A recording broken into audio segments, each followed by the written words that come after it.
Évangile de Jésus-Christ selon saint Jean. On célébrait la fête de la dédicace du temple à Jérusalem. C'était l'hiver. Jésus allait et venait dans le temple, sous la colonnade de Salomon. Les Juifs firent cercle autour de lui. Ils lui disaient : « Combien de temps vas-tu nous tenir en haleine ?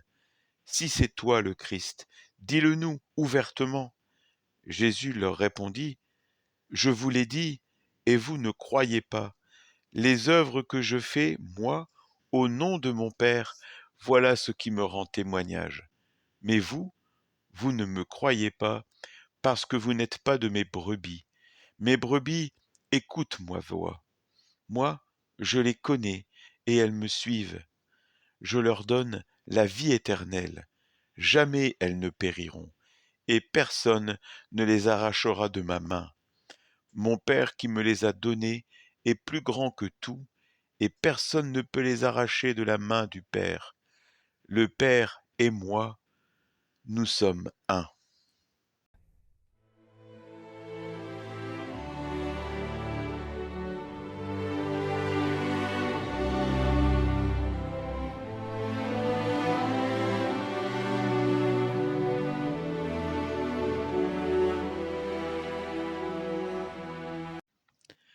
Je vous l'ai dit, mais vous ne me croyez pas. La question, Jésus est-il le Messie, se pose pour les Juifs, qui ont entendu parler de ses œuvres, de son discours. Comme pour Jean-Baptiste dans sa prison, une question nous démange en nous provoquant à un acte de foi en y répondant. Est-il celui qui doit venir ?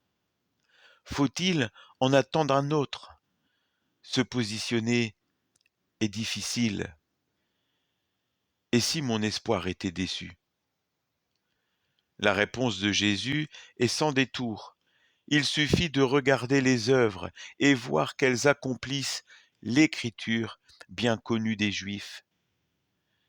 Jésus s'était déclaré clairement comme Messie à la Samaritaine. Et beaucoup de Samaritains de cette ville crurent en lui. Alors, pourquoi pas les Juifs ? Peut-être, à force de l'attendre, de le désirer, de le scruter dans les Écritures, se sont-ils fait leur idée du Messie, l'image qui correspond à leur attente à eux, un Messie venant réaliser leur propre volonté pour vivre selon leur vision du bien et du mal. Et moi, me suis-je fait mon idée de Dieu, qui le défigure au point de ne pas le reconnaître à l'œuvre dans le monde ? Quel est le contenu de ma prière ? Est-ce que je demande à Jésus de me sauver selon mes plans à moi, plutôt que de m'abandonner à la providence ?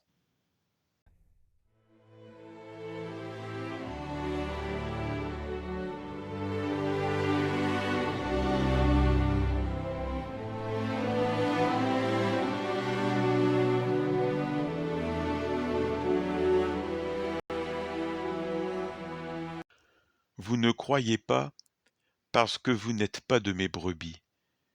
Ces interlocuteurs ne peuvent le croire parce qu'ils préfèrent leur idéologie à la simple lecture des faits. En cela, ils ne font pas partie de son troupeau. Il y a ceux qui posent la question à Dieu à partir de leurs pensées et de leurs idées, et ceux qui écoutent la parole du Christ et qui se mettent à sa suite. Ceux-là sont les brebis qui ont fait l'expérience d'une rencontre avec le Seigneur qui a changé leur vie. Notre cœur n'était-il pas tout brûlant ? Penser au Christ en termes de berger, ce n'est pas simplement croire en lui, c'est aussi se laisser guider, c'est mourir à nos idées toutes faites sur Dieu, c'est convertir sa vie à l'Évangile. Croire, c'est garder la parole et la mettre en pratique. Dans notre rapport à l'autre, n'avons-nous pas tendance à le faire entrer dans une case que nous avons préparée pour lui ? Le premier pas de l'attitude spirituelle consiste à se taire et à l'accueillir tel qu'il est. Une brebis du troupeau peut être celle que Jésus m'enverra chercher avec lui en laissant le reste du troupeau.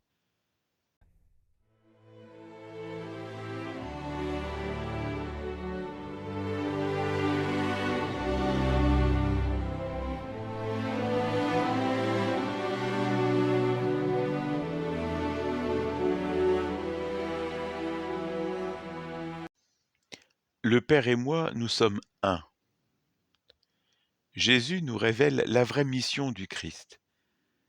Les Juifs se sont construits avec l'idée que le Messie se manifesterait ouvertement en purifiant le pays de l'occupation romaine. Jésus nous révèle ici que la véritable mission du Christ est de permettre à l'humanité de retrouver la communion avec Dieu le Père. Croire, c'est avoir la foi.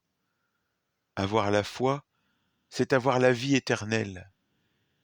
Vivre la vie éternelle, c'est s'inscrire dans cette assurance que rien ne nous séparera de l'amour de Dieu. Jésus nous dit qu'il est dans une telle communion avec le Père qu'on ne peut séparer ce qui vient de l'un et de l'autre. Aller au Père, c'est passer par Jésus.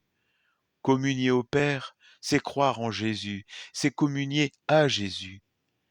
La promesse est que l'amour de Dieu nous est donné en Jésus-Christ. Ce qui relève de ma responsabilité est de savoir ce que j'en fais. Je peux m'éloigner du Christ, je le fais trop souvent, mais je suis assuré que rien ne peut éloigner le bon berger de ses moutons. Le retour à la communion intime avec Dieu en Jésus m'est toujours proposé dans ce passage de la mort à l'illusion de moi-même à la renaissance de ma liberté et de ma dignité d'enfant de Dieu. Suis-je prêt à m'abandonner dans ce passage, ma Pâque quotidienne ?